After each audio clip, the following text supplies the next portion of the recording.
Right.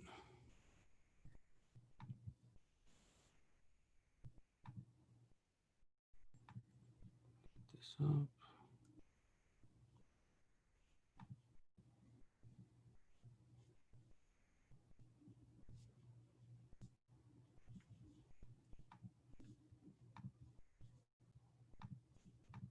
One minute. 16.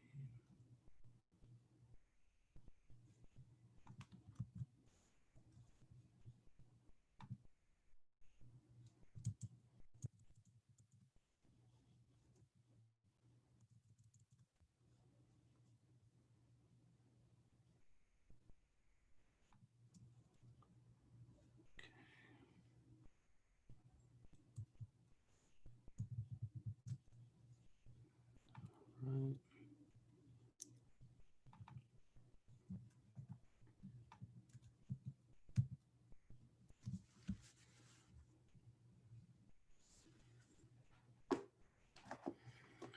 Okay. Sorry about that delay. Let's see if we can get this all set up and going.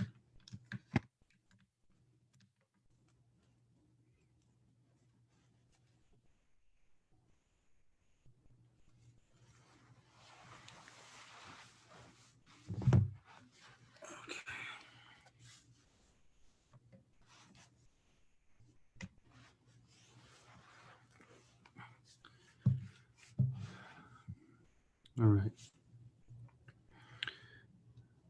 Bismillah ar-Rahman ar-Rahim. Alhamdulillahi Rabbil Alameen. وصلى الله وسلم على سيدنا محمد وعلى آله وصحبه وسلم. اللهم افتح علينا بحكمتك وانشر علينا برحمتك يا ذا الجلال والإكرام يا عليم. علمنا من علمك ما ترضى به عنا ولا تؤاخذنا بما تعلمه منا يا حليم. خلقنا بخلق الحلم حققنا بحقائق العلم. سبحانك لا علم لنا إلا ما علمتنا إنك أنت العليم الحكيم. وصلى الله وسلم على سيدنا محمد وعلى آله وصحبه وسلم. We're on number 130 in the Hikam or spiritual aphorisms of Sayyidina Shaykh Ibn Ataillah, secondary rahimahullah ta'ala, wa nafa'allahu bi'ulumihi fi darain. Ameen. In his hikmah, he says the following: لو أنك لا تصل إليه إلا بعد فناء مساويك ومحو دعاويك لم تصل إليه أبدا، ولكن إذا أراد أن يوصلك إليه ستر وصفك بوصفه وغطى نعتك بنعته فوصلك إليه بما منه إليك لا بما منك إليه. Okay, so he says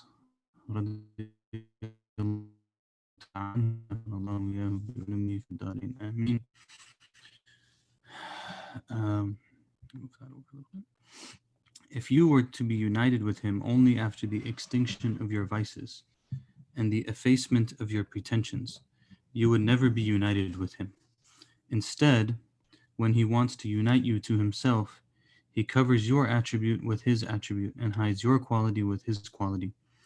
And thus he unites you to himself by virtue of what comes from him to you, not by virtue of what goes from you to him.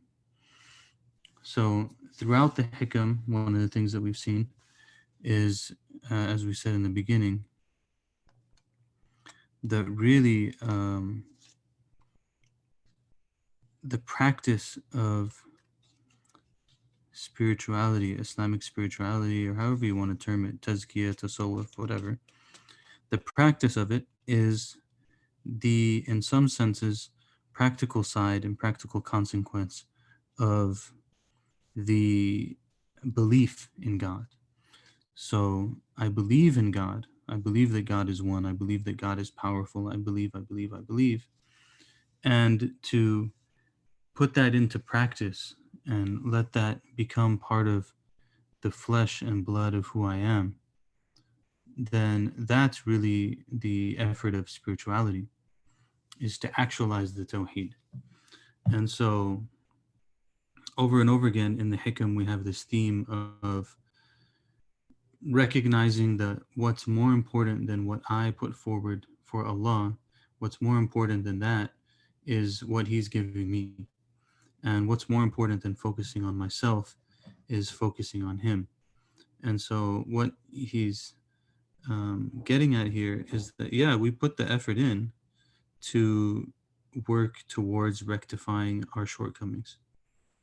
We put the effort in terms of trying to um, not make claims. The effacement of your pretensions could also be the effacement of your claims. We try to not make claims. We try not to have these pretensions. And yet, even though we try those things, we recognize that we're going to have those things. Like, we're going to be working toward working. That's a lifelong process in a sense. And so if the whole thing about our relationship with Allah and coming close to Allah was completely predicated upon our success in those areas, then we would never actually reach him. But rather, if when he wants us to reach him, and this is why the adab is so important, that the manners that we have with Allah are more important than the deeds that we put forward. And so he says that if he, when he wants to um, wants you to be united with him, or wants you to reach to him subhanahu wa ta'ala, and we've made already this comment around wahdatul wujud and what it means to be united with him, and it doesn't mean to be obviously physically united with him, because laysa kamithlihi shay, but rather it means to be close to Allah subhanahu wa ta'ala. And then what he does then is that he conceals your or my quality or attribute with his quality and attributes. And so our shortcomings then are concealed over by the infinitude of the attributes of Allah subhanahu wa ta'ala. And فَوَصَلَكَ إِلَيْهِ بِمَا مِنْهُ إِلَيْكَ لَا بِمَا مِنْكَ إِلَيْهِ. So he brings you to him not by what you put forward to him, but rather by what he puts forward to you. And this is why the people of knowledge will always talk about this idea of availing oneself to the mercy of Allah. That like in the mercy of Allah descends and it comes in breezes upon the creation. And I want to avail myself to that mercy. And part of my availing myself to that mercy is putting in the effort that I need to put in, but recognizing that it's not the effort that's actually going to the issue. It's kind of similar, I guess, in a way to the whole issue of deeds and Allah's mercy, and the hadith of the Prophet sallallahu alaihi wasallam, where he said that no one لن يدخل أحدكم عمله الجنة, or some of those lines, that no one's deeds will be what enters them into paradise, but rather it will be the mercy of God that envelops them. So yeah, that doesn't mean we just give up on the deeds and we're like, oh great, we're gonna just wait for the mercy of God. But we don't give up on our deeds, but we also recognize that that as we put forth those deeds, it is truly the mercy of God that is the deciding factor. And in some way, this is similar, that we put forth our deeds and we try to get closer to Allah and we try to rectify ourselves and improve ourselves and so on. But in the end, it's Allah subhanahu wa ta'ala. He says in the commentary, Shaykh Abdul Majid, rahimahullah ta'ala, he says, he quotes, وَلَوْ كُنْتَ أَصْدَقَ الصَّادِقِينَ. No, I'm sorry, that's the end of another sentence. Because he says that basically, if you think about yourself, you're going to realize that even the good things that you have, they're mixed with shortcomings, and even the feeling of being sincere is a claim towards sincerity, and claims are a problem. So we try for sincerity, but we don't claim that we've achieved it. Unless we're like narcissists or something. And then he quotes this verse, وَلَوْلَا فَضْلُ اللَّهِ عَلَيْكُمْ وَرَحْمَتُهُ مَا زَكَى مِنْكُمْ مِنْ أَحَدٍ أَبَدًا. So as if it wasn't for the blessing of God and the bounty of God upon you and His mercy, not a single one of you would have become purified. So this verse is very explicit, you know. Any level of rectification that the person has, it's fadl from Allah. It's a mercy and blessing from Allah, bounty from Allah subhanahu wa ta'ala. ولذا قال أبو العباس المرسي رحمه الله تعالى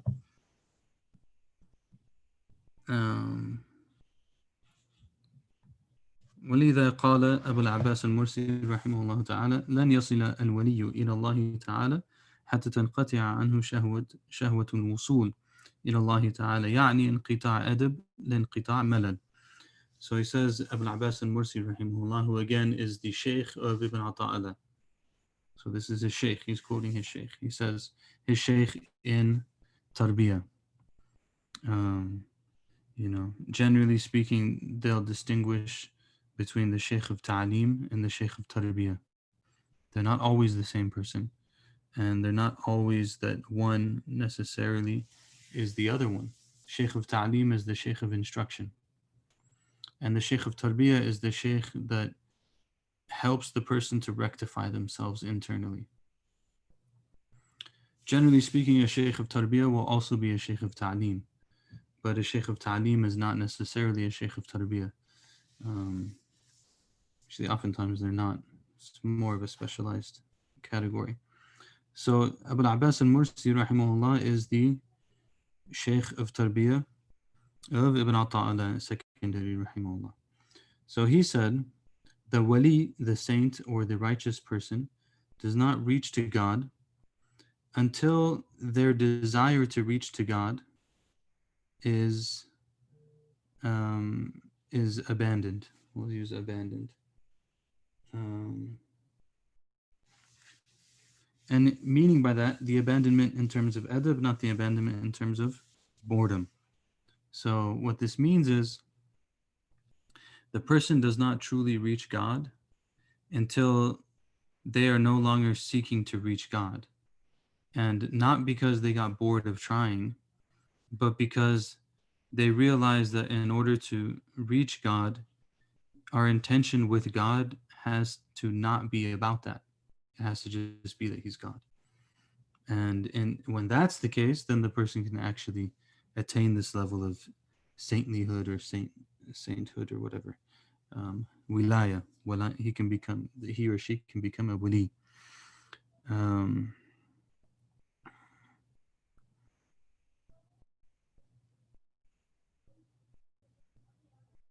Then he says at the end of it, وَصَاحِبُ هَذَا الْمَقَامِ لَا تَكُونُ لَهُ إِرَادَةٌ مَعَ مَوْلَاهِ لِأَنَّهُ مَا وَصَلَ إِلَى اللَّهِ إِلَّا بِمَا مِنَ اللَّهِ. The person of this station, they have no desire, they have no Lord, because they only reached to their Lord from their Lord. ذَلِكَ فَضْلُ اللَّهِ يُؤْتِيهِ مَن يَشَاءُ وَاللَّهُ ذُو الْفَضْلِ الْعَظِيمِ. And that is the blessing of God that He gives to whom He wills, and Allah is the one with a magnificent blessing and bounty. So this is 130. 131, he says, لولا جميل ستره لم يكن عمل أهلا للقبول. لم يكن عمل أهلا للقبول. If it were it not for the kindliness of his veiling, no deed would be worthy of acceptance. Were it not for the kindliness of his veiling, no deed would be worthy of acceptance.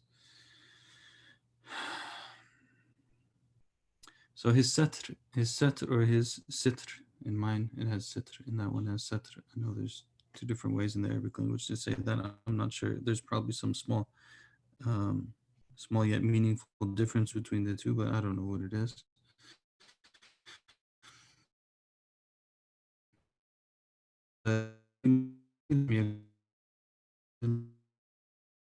Allah's concealment or His veiling. So it's kind of like when someone comes up to you and they tell you something really nice that they think about you, and you think to yourself like, wow, I don't know how they didn't see the things that like I know, you know. I thought, you know, people say, well, you're so patient, and you're thinking to yourself like, wow, I'm really impatient. I don't know how Allah veiled that one from them. That's sitr. That's a concealment or a veil that Allah puts. And it says, if it were not for the beauty of his veiling or the kindliness of his veiling, his concealment, there wouldn't be any deed actually that's acceptable or worthy of acceptance in reality. I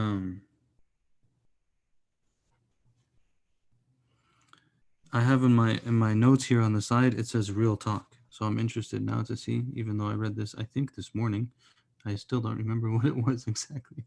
So he says, فَإِنَّ الْعَبْدَ مُبْتَلَى بِنَظْرِهِ إِلَى نَفْسِهِ وَفَرَحِهِ بِعَمَلِهِ مِنْ حَيْثُ نِسْبَتُهُ إِلَيْهِ وشهود حوله وقوته عليه وهذا من الشرك خفي قادح في الإخلاص فينبغي للمريد أن يعتمد على فضل الله وكرمه لا على اجتهاده وعمله. So he says that the servant is tried and tested with looking at themselves. The servant is tried with tested by looking at themselves, and they're so happy and they're so joyous about their own deeds, and they're attributing their own deeds to themselves, and the witnessing of their might, and the witnessing of their capacity and their capability. And this is all in reality a slight and subtle associating of partners with Allah that takes away from the person's sincerity, because they're supposed to recognize that there's actually no power or might except with Allah. But I, as a servant, I love to see my own power, and I love to see my own might, and I love to attribute my deeds to myself, and I love to think that I'm so capable, and I'm so able, and I can do all of these things, and look at me, I'm so wonderful, and so on and so forth. Not from a perspective of Allah is so great, and I'm honoring that Allah has made me a human being, but from the perspective of I'm so great. And all of that is a problem. So he's saying that the servant, the reason why, if it weren't for the kindliness of his veiling, no deed would be accepted, because the servant can't avoid this.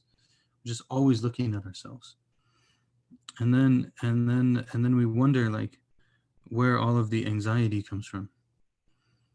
Not to say that people shouldn't get your professional help. There's no problem with that.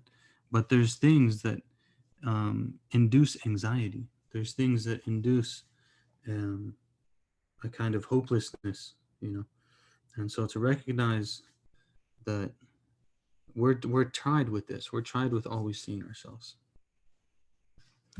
132 أنت إلى حلمه إذا أطعته أحوج منك إلى حلمه إذا عصيته. So he says that you are more in need of his forbearance and mercy and kindness, Allah's. You are more in need of those things when you are obedient to him than when you are disobedient to him. You're more in need of those things when you're obedient to him than when you are disobedient to him. Okay, so we've come across this theme before, this idea that sometimes obedience can actually be better, safer than the act of obedience, because arrogance is a huge problem, and self-righteousness is a huge problem. And this is, of course, something that we see very commonly amongst the so-called religious, right? It's one of the things that oftentimes pushes people away from engaging with the so-called religious, is they just seem so self-indulged and so interested in themselves and so proud of themselves and so self-righteous and arrogant and judgmental and everything else, because mashallah they were able to do X, Y, or Z. Well, maybe that person who wasn't able to do X, Y, or Z, but they were humble about what they were able to do, maybe they're in a better situation than the person who was able to do those things. So I say you're more in need of his forbearance when you obey him than when you disobey him, because it's when we do the act of obedience that we start thinking that we're special, and inevitably, like the one before it said, the deeds that we're putting forth that we think that we're so special for, inevitably they're incomplete too. And so I really need his hilm. I need his forbearance. Glorified and exalted is he. But when I do an act of disobedience, then there's a level of humility and need that comes with that. That's important in my relationship with God, the recognition of that need. وفي هذا زيادة تحذير من رؤية استحقاق الوصول بالأعمال فإنه جهل مركب لا يسلم منه إلا كمل الرجال. So he says that in summary, that and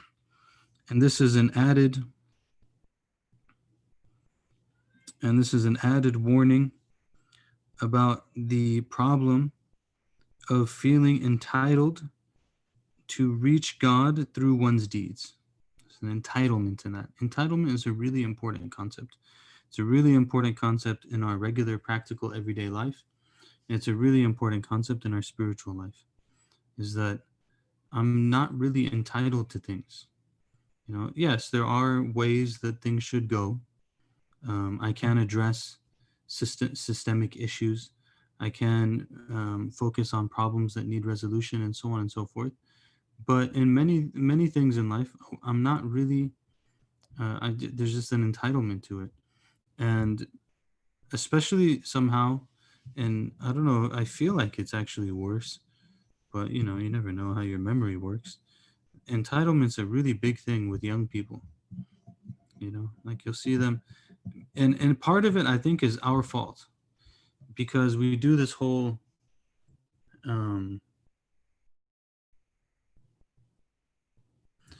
this whole leadership industry thing, you know, and we don't consider what that concept really has to do with anything that we actually believe. You know, Sheikh Ibn Hakim Murad, Dr. Timothy Winter, I was listening to a lecture recently by him on Imam Shamil. Some of you may know about Imam Shamil from the Caucasus region, from modern day Dagestan, and who led this um, fight against the Russian invaders of the Caucasus. He was the Sheikh of the Naqshbandis, and he was the head of the Mujahideen. And he one of the famous stories about him, for example, is that in the siege that he was, many of his colleagues were killed in, a number of soldiers, and this is told by the Russians, a number of soldiers surrounded him, and came to surround him, and he was just watching them still. And when they came closer, he leapt over them and killed 3 of them, and then was struck with the bayonet. And he grabbed the bayonet and removed it from himself and killed that 4th person, and then looked at the rest of them, jumped over a wall and took off and disappeared into the higher mountains, because it's all mountain region, right? Disappeared into the higher mountains and nursed his wounds and stuff, and then continued to fight them for another 30 years. These people they're really tough people, And so um, Doctor, there's a lecture, Imam Shamil, you can look it up on YouTube, Imam Shamil or SoundCloud, and Sheikh Abdul Hakim from the Cambridge Muslim College. And it's the first in a series of lectures that he's giving on paragons of leadership, I think it's called. And starts off, actually most of the lecture is him talking about this idea of leadership. Like, what does that actually mean to us? And why are we part of this industry? And it's always kind of rubbed me funny because I never really, I don't know, like I never really, I guess, lived in that world in a sense. Like I became a Muslim and I just got, like, I erased everything in my world except for what it was that I was studying about Islam. And then I went overseas. So I didn't, and then I came back and everyone's talking about like, we need to teach the youth leadership and we need to make the youth leaders and we need leaders out of the youth and all of this stuff. And I couldn't understand it. I'm like, what are you saying?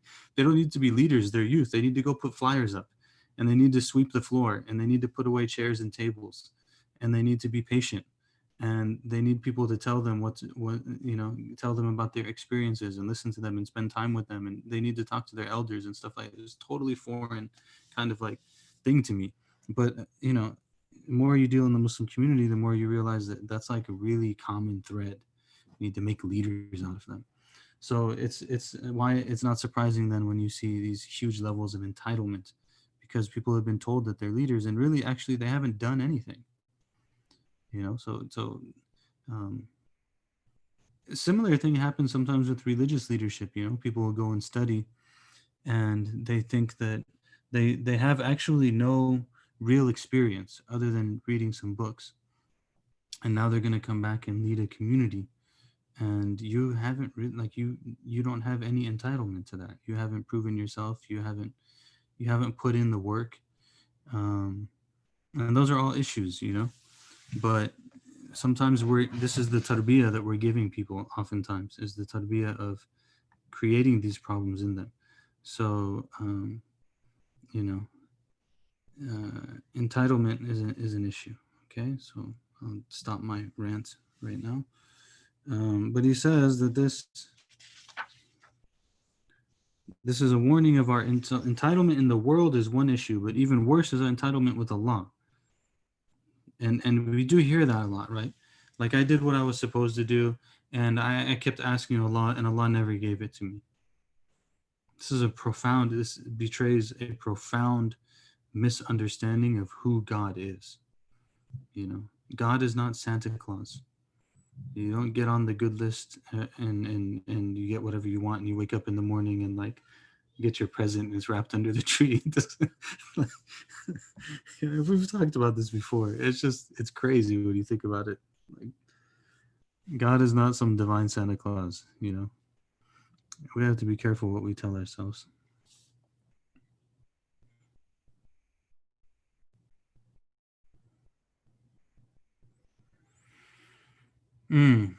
Salam Sheikh, question. I often hear people say that is your right, but I'm not sure if that's always true.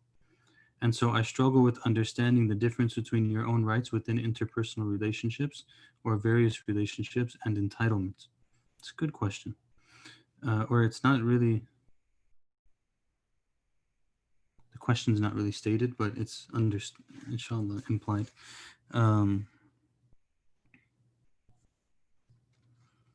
I've begun recently studying with a particular sheikh who's like really, really particular about how questions are asked. And if he doesn't like the way that the question is asked, he won't answer it. And it's not because he's trying to be a jerk, it's because he's trying to get the people to really focus on how they think. But I think this is it's clear. I'm not picking on you, Bushra. So, so one thing about rights is that generally the discourse of the modern West is the discourse of rights rather than a discourse of responsibilities. Correct? So it'll often talk about this is your right, and this is your right, and this is your right, and what one's responsibilities are is oftentimes less articulated. In contrast to that, generally speaking, and in contrast to that, generally speaking, the body of religious teachings that we have are often focused on one's responsibilities, their duties, their wajib, right? Their wajib. What is it that they should be doing? More so than their. And so there's oftentimes a level of strictness that is emphasized in dealing with one's responsibilities, and a level of forgiveness or forbearance that's exercised in relationship to one's rights. And oftentimes this is really important for relationships, by the way. And again, part of this is that we do have individual things in Islam, of course, but Islam also has a very heavy focus on the social, on the communal, whereas, of course, it's the opposite in the modern Western paradigm. So in order for social stuff to last and sustain, oftentimes the focus needs to be more on one's own responsibilities and a level of forgiveness in regards to one's rights. Part of why that's important is because we are often more forgiving with ourselves than we are with others. So if I'm just going to leave it the way that it would normally be, I'm going to be very forgiving with myself, which is going to probably relate to other people's rights. But when it comes to what I demand on my own behalf from others, I'm going to be very strict. I'm going to hold others to a standard that I oftentimes don't even hold myself to. And that's obviously going to be problematic for relationships, for families, for communities, for everything. That being said, we know our rights and our responsibilities by the teachings of the Sharia. So if someone says that is your right, then the assumption, and all of these are heavy philosophical questions, right? Like I don't think that oftentimes we really consider the philosophical underpinnings of the things that we often say or the things that we often think or the conclusions that we sometimes come to, right? So if I'm weighing a situation, I'm saying, well, that's your right. Well, who said that's my right? Like that I should have some sort of evidence for that, right? What gives me the impression that that's my right? And oftentimes it's true. Like we tend to know these things, but it's just worth thinking about. So if something's my right, it's very, very, very likely. There might be an exception. I don't know. Doesn't seem likely, but oftentimes blanket statements are wrong. But um, our rights are laid out for us in the Sharia. What I have an actual right to, you know, and that's what it is. This in the Sirah helps with that. The Sunnah helps with that, and so on. So it's going to depend on the situation. Entitlement would be kind of like thinking I have a right to something that I really don't have a right to.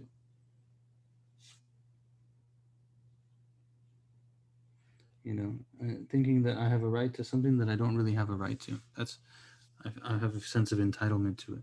So in the case with Allah, I worship Allah. I'm not entitled to anything. He has the right upon me. I don't have a right upon him. He's God. I have a responsibility towards him. I don't have a right upon him.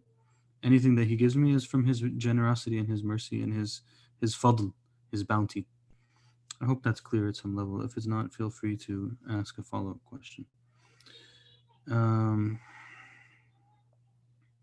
Another comment, subhanAllah, I was thinking about this the other day. I wonder if part of that entitlement, even approaching against of expecting Allah's good graces, comes partly from a place of anxiety.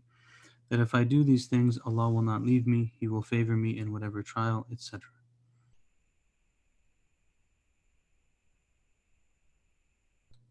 Yeah, I could see that. And I think one of the themes that we've come across before is the consequence of parenting upon our overall psyche and especially on our relationship with God, that there are really profound consequences. So sometimes the messaging that we get from our parents is essentially that we don't know if they'll be there for us. We don't know how they're going to react to different things, so on and so forth. And then we start to transpose those understandings onto our relationship with God. And that's why anyone who's really serious about their relationship with God must always begin with understanding who God is. This is the absolute foundational. You have to know who God is and who God is not, what we do not say about God. And I must know the names of Allah, the attributes of Allah. And reading the Quran, of course, reminds us of that. That's one of the great benefits of the Quran, is that it's a constant reminder of who God is. And so it readjusts those things for us because we forget. We tend to lapse. And we fall into our anxieties, we fall into our insecurities. But then we read and we hear what God Himself says about Himself and about His relationship with His servants. And that to us should be some level of affirmation. So, and part of this also, again, in the parenting thing, is that oftentimes parents will do the whole Santa Claus thing with God and then weaponize various aspects of Islam. So, that's why you didn't get that thing that you wanted from Allah, because you didn't listen to me.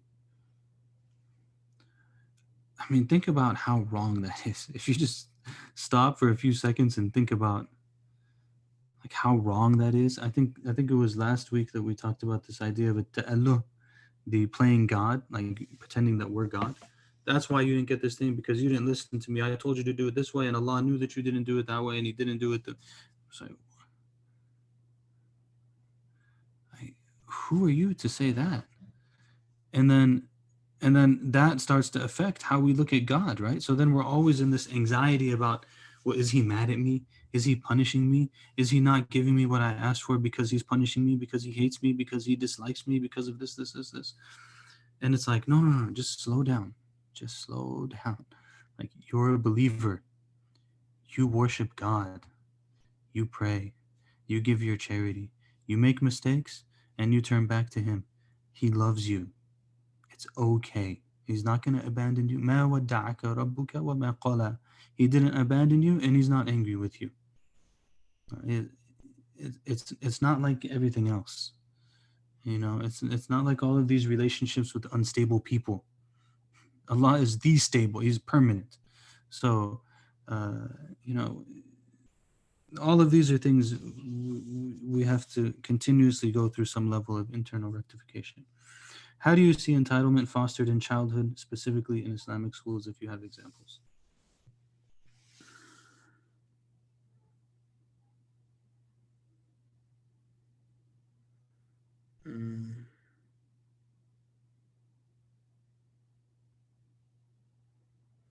I don't know. Nothing's coming to mind like really quickly. I think I said one of them recent. I think one of the weeks recently I said this thing about how when people tell you that, um, I just think that a lot of our discourse and a lot of the way that we talk about things and we think about things is just straight up dunya. Like, it's not. It's just straight up worldliness, and it's not Allah centric. And like the idea that I had mentioned in the recent past about telling people you can be whatever you want to be, you can do whatever you want to do. It's like, no, you can't. If you tell someone their whole life you can do whatever you want to do, they're gonna feel entitled that they can do whatever they want to do. And if they weren't able to do it, then it was someone else's fault, and their self responsibility is gone, and like all of these other issues. I mean, it's just wild. May Allah help us.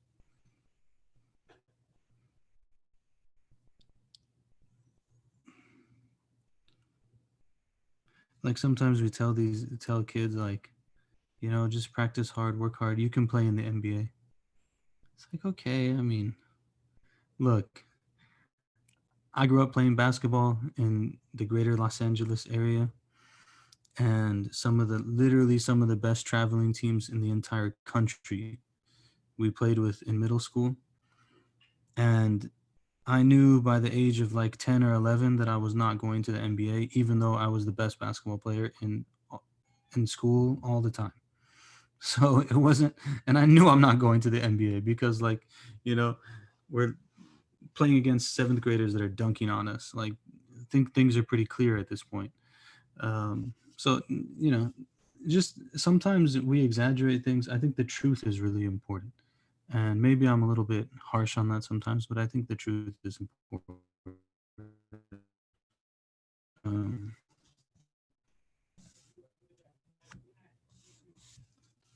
Thank you. All right, enough of that. Alhamdulillah. Nice to see people's comments, though. It's actually, I think we have more people than we've had in the recent past tonight, which is nice. It's good to see some of your names again. So, 133. الستر على قسمين: ستر عن المعصية والستر فيها.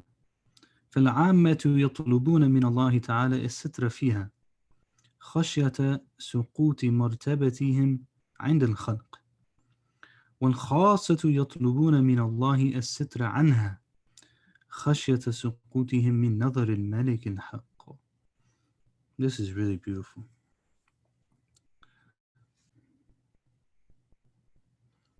Veiling is of two kinds. So, again, with the translations, if you have this, or if you're taking notes or something, try to focus on the Arabic sometimes, especially on the particular words that I might spend some time clarifying. Because if I'm not mistaken here, I think that the word veiling gets used as a translation for various terms. So in this case, we're talking about the term sitr or satr. And in other cases, we might be talking about the idea of hijab or mahjub. And both of them are a type of veiling, but they're different kinds of veiling. Um, so what we're talking about here is not a veil. Oftentimes when we say that someone is mahjub or bainahu wa bain Allahi hijab, that between them and Allah there's a hijab, there's a veiling or a barrier, and this is a barrier that blocks. It's very negative, right? But a sitr, in this case, sitr is oftentimes actually very positive. So what we're talking about here is a veiling of two kinds, veiling of disobedience and veiling in it.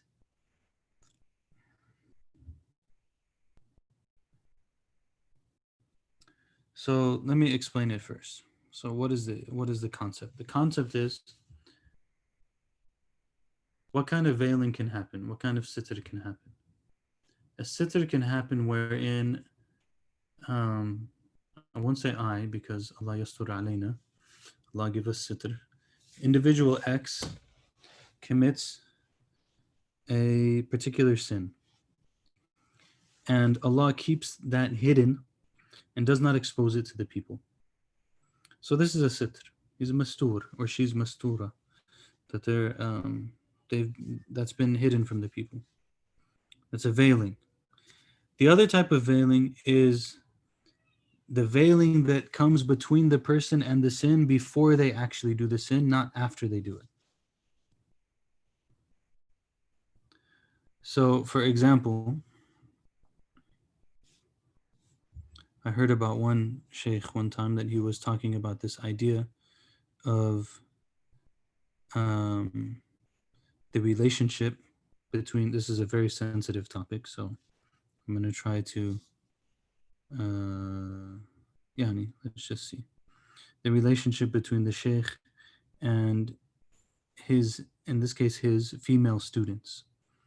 So part of the way that, Allah has created us, male and female, to be attracted to, in the majority of circumstances, to be attracted to the opposite gender. And so when you have a sheikh and you have female students, there's a closeness in that relationship that has to be dealt with a lot of care and a lot of observance of the Sharia and vigilance, in a sense. And one of the things that one sheikh was saying one time is that the issue is not as much whether or not, the issue is less the, I hope I can say this right and I'm not misattributing it, and don't take it word for word, but try to understand the concept of what I'm getting at, is that the issue is not as much the hijab that the woman is wearing as it is belief and the hope from the sheikh that Allah will put some sort of hijab between him and her. So it's not about her hijab, it's about his hijab. That doesn't mean that, she shouldn't dress appropriately or whatever, but it's just a recognition that, like, this is a type of sitr, right? That would be a type of sitr that Allah would put, rather than the person makes the mistake and Allah veils that mistake from the people, Allah veils between the person and the mistake before the mistake can even occur. So, Allah prevents a certain type of attraction. Allah prevents a certain type of inclination, a certain type of desire, a certain temptation, not just sexual, but it can be other things as well. It could be financial, it could be power-based, whatever it might be. It might be that a person sees something, they're like, wow, I really want that, And then all of a sudden that starts to really affect everything that they're doing because they want that thing, whatever it might be. But Allah puts a veil, but the idea here is that there's a difference between the two, okay? I think I'm belaboring it too much. And we're only on 133. And I was hoping to go through 20. And we've gone through 3. Alhamdulillah. Common people seek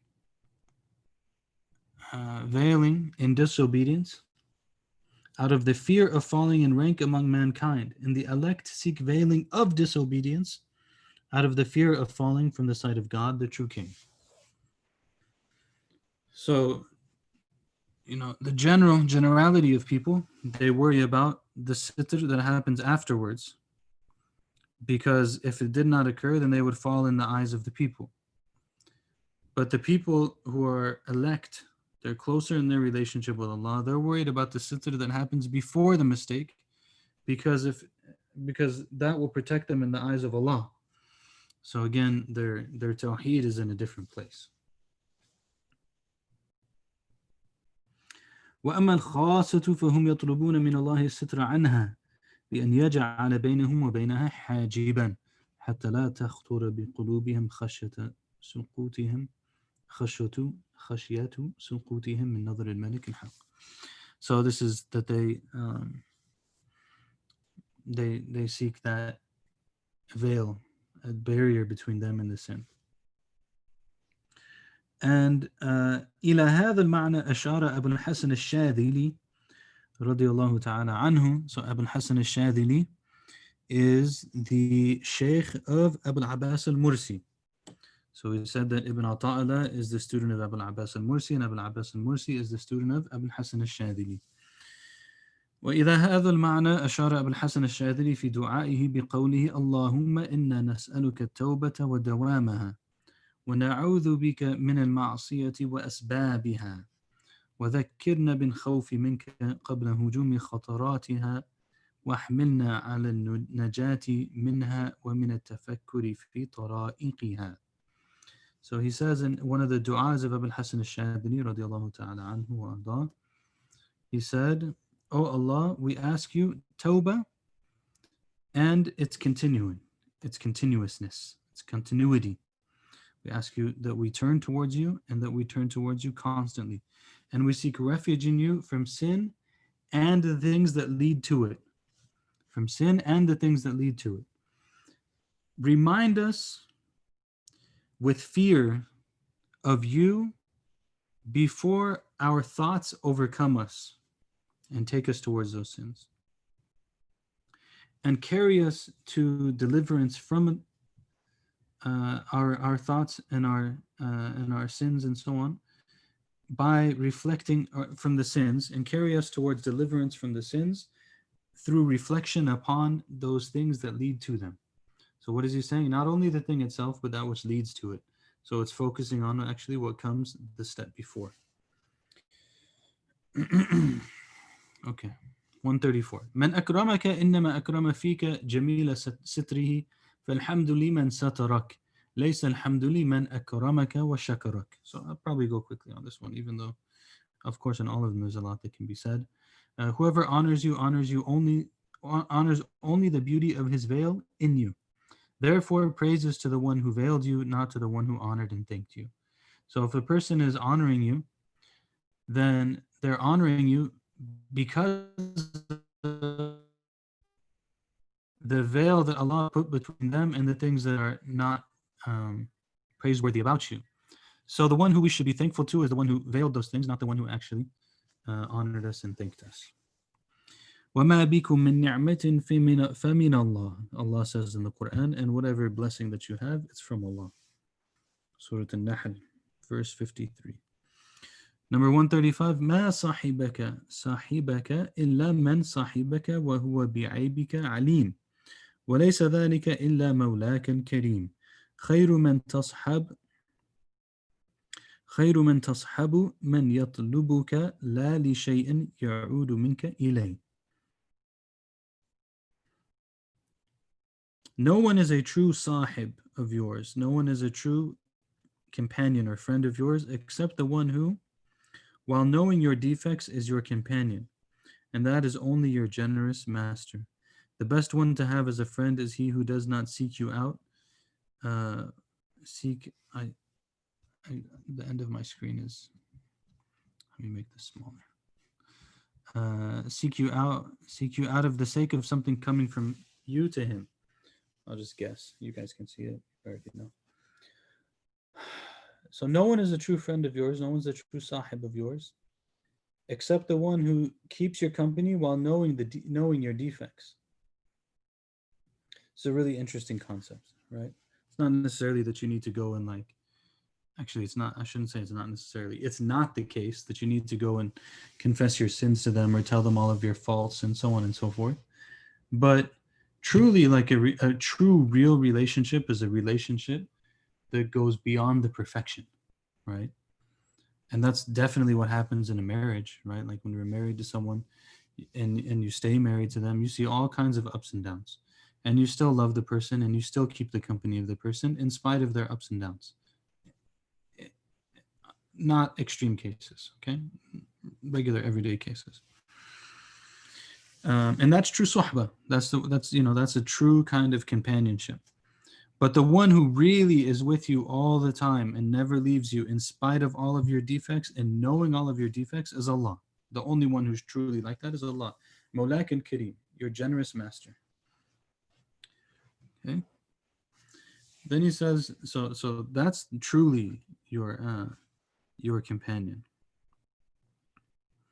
And this is part of the development of relationships, right? This is also part of like why people who've done things together generally have deeper relationships than people who have not. Like we've been through experiences together, the relationship of people that have been in battle together, the relationship of people who have worked together, people who have traveled together. They've seen things they've often been tested in each other's company. And that is a different kind of relationship. I was reading a novel recently that one of the brothers, Allah forgive him and elevate him, gifted to me. It's like 16 or 17 volumes. That's why I make dua for his forgiveness. Now I've been sucked into 9 of them. I finished 9 now. But there's this really interesting scene where this relationship of sisterhood is made between these two women. And part of how that relationship is made is that they have to sit with one another and they have to answer certain questions about each other in the presence of other people who can tell if they're lying. And if it's determined that they were lying, then the whole thing is canceled. They can never be sisters. So they have to say, like, what is it that bothers you about this person? What is it that makes you angry about this person? What is it that you love about this person? And then actually they hit each other. One of them has to hit the other one as hard as they can. The other one hits the other one as hard as they can. And then afterwards they're like considered to be real sisters, you know? And I think that there's some truth to that. Like a relationship that has all of these things is going to be a relationship that's richer at some level. Then he says, the best one to have as a friend is he who does not seek you out of the sake of something coming from you to him. Because Allah is your best companion, and Allah is not seeking anything from you. He's not in need of you. He's not hoping for something from you. You know, like the Hadith Qudsi or the Hadith that says that if everyone in creation, from the beginning to the end, from the human to the jinn, went in one plane and asked Allah everything that they ever wanted, and He gave them everything that they ever wanted, it wouldn't decrease Him in anything. And if all of them came in a plane and all of them were the worst of people and they committed all of these sins and it wouldn't decrease him anything. Allah is not, he's not looking for something from you, subhanahu wa ta'ala. And of course we give him what we give him, you know. So Allah is the true companion. 136 لو أشرق لك نور اليقين لرأيت الآخرة أقرب إليك من أن ترحل إليها ولرأيت محاسن الدنيا قد ظهرت كسفة الفناء عليها. Were the light of certitude to shine, you would see the hereafter so near that you could not. I need to move this thing because it's getting in my way now. You could not move toward it, and you would see that the eclipse of extinction had come over the beauties of the world. That's an interesting expression. So basically, if true reality was made clear to you and me, then we would see the hereafter as if it's in front of us. And Sayyidina Ali radiallahu anhu has a statement like this, along the lines of like, if the hereafter were brought in front of me and I could touch it, I wouldn't have more yaqeen in it, I wouldn't have more certainty in it than what I already have. Like his certainty is already at that level, that as if he can see it. Allah give us certainty. And if we could, if we believed in the hereafter like that, it would be so close that we couldn't even move toward it. It'd just be right there. And all of the things of this world would just be eclipsed by that. All of the things of this world would be eclipsed by that. In this context, it brings to mind for me the dua اللهم أرنا الحق حقا وارزقنا اتباعه وأرنا الباطل باطلا وارزقنا اجتنابه. Very important dua and beautiful dua. اللهم أرنا الحق حقا وارزقنا اتباعه وأرنا الباطل باطلا وارزقنا اجتنابه.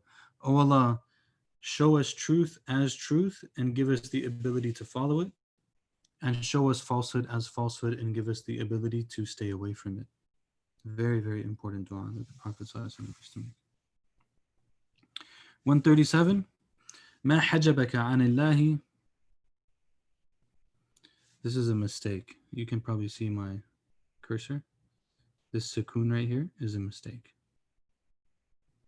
I don't know that. I think the brother who made this, he doesn't type it out himself. He's copying the image, and then making it. So it's not about the brother who made it. It's about the printer. ما حجبك عن الله وجود موجود معه إذ لا شيء معه ولكن حجبك عنه توهم موجود معه. It's also very beautiful. It is not the existence of any being alongside of him that veils you from God, for nothing is alongside of him. Rather, what veils you from him is the illusion of a being alongside of him. So it's like, get it straight. Okay, get it straight. Is that it's not that there's something else alongside Allah, and that's why we're being veiled from God. But it is the illusion that we're under that there's anything other than him that's the veil between us and God. Just to be daqiq, just to be precise about it. لولا ظهوره في المكونات ما وقع عليها وجود إبصار ولو ظهرت صفاته اضمحلت مكوناته. Had it not been for his manifestation in created beings, eyesight would not have perceived them. Had his qualities been manifested, his created beings would have disappeared. So, how do you even explain this?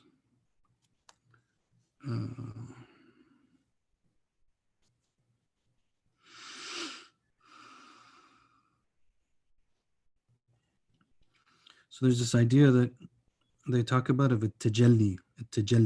It's oftentimes translated as manifestation. Tajalli, manifestation. So it's like emanation, that if it had not been for him manifesting himself, not his actual self, but the finite manifestation of his attributes, had that not been the backdrop, so to speak, of the created things, you wouldn't have been in the first place. It's like we've talked about before, the idea of light. Tajalliyat has to do with light, emanation. So, you could be in a room and everything is dark and you see nothing there. And you turn the light on and all of a sudden, because the light is on, you see everything. But had the light been on like super, super, super, super bright, all of those things would go away too. Right? All of those things would go away too, because all you'd be able to see is the light. So had it not been for his manifestation in created beings, eyesight would not have perceived them. Had his qualities been manifested, but had they been truly manifested, then created beings would have disappeared entirely. You wouldn't be able to actually recognize anything. Tied to that is أظهر كل شيء لأنه الباطن وطوى وجود كل شيء لأنه الظاهر. Says he manifests everything because he is the interior, and he conceals the existence of everything because he is the exterior. These names are really hard to work with, in a sense. Like, there's a lot of things you kind of like come to an understanding of them over time, and if you try to force it, it doesn't come, and if you try to think about it too much, it goes away. So it's a very subtle dance. So Allah is al-Batin and he is al-Zahir. هو الظاهر والباطن وهو بكل شيء بصير. I think it is the verse. That he is the interior and he is the exterior. And وَلَيْسَ كَمِثْلِهِ شَيْءٍ. There's nothing that's similar to him. Nothing that's remotely similar to him, subhanahu wa ta'ala. But, so this says, the first half of that previous one is because he is al-batin. And the second half of that previous one is because he is al-zahir. He manifests everything because he is the interior, and he conceals the existence of everything because he is the exterior. If it makes sense, it makes sense. If it doesn't make sense, don't worry about it. There's a nice expression here in the commentary. He says, لأنه الظاهر من جهة التعريف الباطن من جهة التكييف. He is the ظاهر, he is the exterior from the perspective, from the angle of knowing him. And he is the interior from the perspective of how everything is possible in the first place. It depends on which angle you're looking at. And it's looking. It depends on which angle you're looking at. ماشي. أباحة. Well, this is 40. 40 is a good place to stop.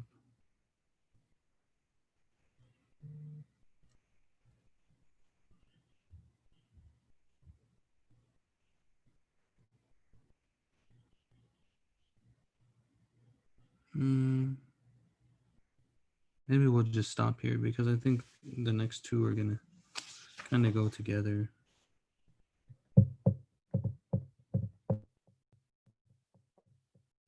Interesting, because we had some of those that relate to what people see from you versus your inner reality and the idea of the sitr.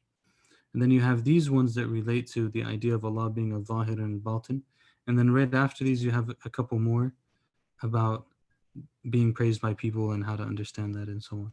So it's kind of like all of these are kind of supposed to be synergizing in a sense as relates to our understanding, percolating and marinating, inshallah. So let's stop here and continue next time from 140. صلى الله وسلم على سيدنا محمد وعلى آله وصحبه وسلم تسليما كثيرا سبحانك وبحمدك نشهد أن لا إله إلا أنت نستغفرك ونتوب إليك والعصر إن الإنسان لفي خسر إلا الذين آمنوا وعملوا الصالحات وتواصوا بالحق وتواصوا بالصبر. If anyone has any questions, أهلا وسهلا.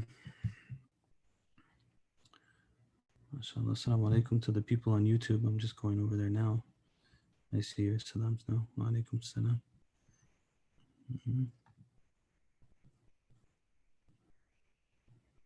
Oh, love you too. Haven't seen you ever. I haven't seen anyone. You know, like,